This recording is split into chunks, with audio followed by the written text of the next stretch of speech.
मेरे पति पेशे से एक इंजीनियर हैं। मैं उनसे उनके शांत स्वभाव के लिए प्यार करती थी और जब मैं उनके चौड़े कंधों पर अपना सिर झुकती थी तो मुझे गर्मजोशी और अजीब सा सुकून का एहसास होता था। शादी के 2 साल बीतने के बाद मुझे महसूस हुआ कि मैं इससे थक गई हूँ। मेरे जो प्यार करने के जो भी कारण थे अब वही मेरी सारी बेचैनी के कारण बन गए हैं। मैं एक भावुक महिला हूँ और जब रिश्ते और मेरी भावनाओं की बात आती है तो मैं बेहद संवेदनशील हूँ। मैं रोमांटिक पलों के लिए उसी तरह तरसती हूँ जैसे एक मछली पानी के लिए।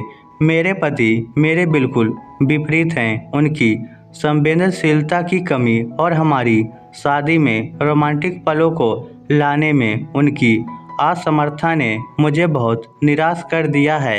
एक दिन मैंने आखिरकार उनको अपने मन की बात बताने का फैसला किया कि मुझे तलाक चाहिए और मैंने हिम्मत करके उन्हें बताया। आखिर क्यों? चौंकते हुए उन्होंने पूछा। मैं थक गई हूँ। दुनिया में हर चीज़ का कोई कारण नहीं होता है, मैंने कहा। वह सुनते रहे, सोच के गहरे समंदर में डूबे रहे। इससे मेरी निराशा की भावना और बढ़ती गई क्योंकि मैं ऐसे आदमी को देख रही थी जो अपनी दुर्दशा को व्यक्त भी नहीं कर पा रहा था। भला मैं उससे और क्या उम्मीद कर सकती थी? और अंत में उसने मुझसे पूछा, मैं तुम्हारे इस फैसले को बदलने के लिए क्या कर सकता हूँ?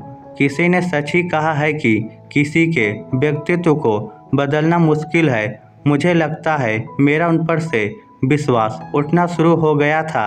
उनकी आंखों में गहराई से देखते हुए मैंने धीरे से उत्तर दिया, मैं तुम्हें एक सवाल पूछती हूँ। अगर तुम्हारा जवाब मेरे दिल को मना सके तो मैं अपना विचार बदल दूंगी।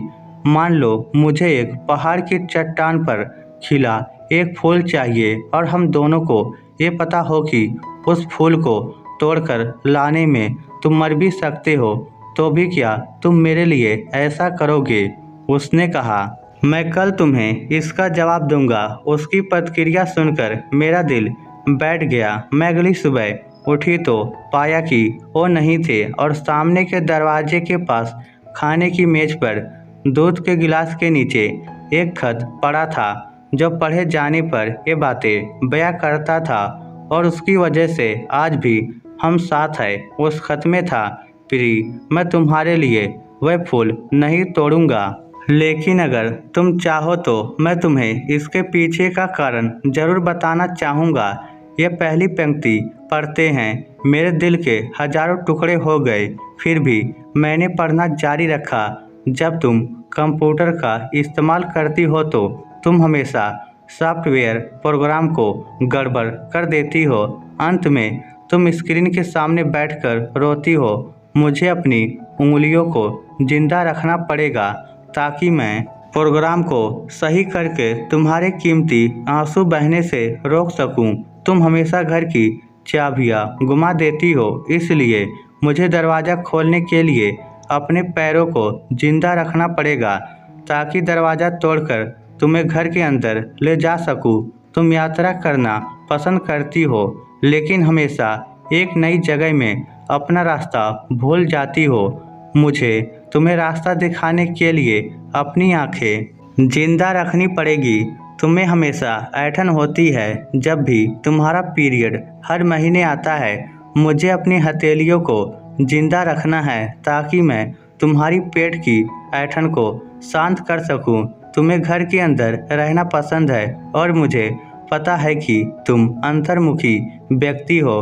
तुम्हारी बोरियत को दूर करने के लिए मुझे तुम्हें चुटकुले और कहानियाँ सुनाने के लिए अपने मुंह को जिंदा रखना है। तुम हमेशा कंप्यूटर और टीवी देखती हो और इससे तुम्हारी आंखों का भविष्य अच्छा नहीं होगा।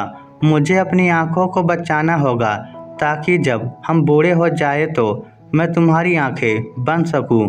मैं भी समुंदर तट पर टहलते हुए तुम्हारा हाथ पकड़ना चाहता हूं। जैसे तुम धूप और समुंदर रेत का आनंद लेती हो और खुशी से गाने गुनगुनाती हो, उसे मैं अपने कानों से सुनना चाहता हूँ, इसलिए मेरे कान जिंदा रहने चाहिए। जब तुम नहा के निकलती हो तो तुम्हारी भीनी भीनी खुशबू को महसूस करने के लिए मेरा नाक जीवित होना चाहिए।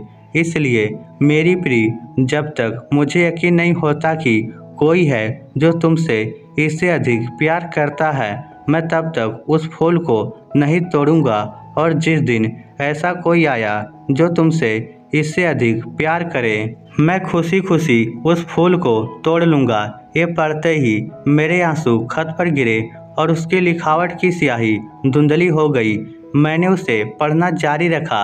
अब जब तुमने मेरा उत्तर पूरा पढ़ लिया है, अगर तुम संतुष्ट हो, अगर मैंने तुम्हारे दिल को मना लिया हो, तो प्लीज़ सामने का दरवाज़ा खोलो, क्योंकि मैं बाहर खड़ा हूँ तुम्हारी पसंदीदा ब्रेड और ताज़ा दूध के साथ। मैं जल्दी से दरवाज़ा खोलने के लिए दौड़ी और उसके चिंतित चेहरे को अपने हाथों में कसकर पकड़ा और चूम लिया और उसकी बाहों में समा गई। अब मुझे पूरा यकीन हो गया कि कोई भी मुझसे उतना प्यार नहीं करेगा जितना वो करते हैं।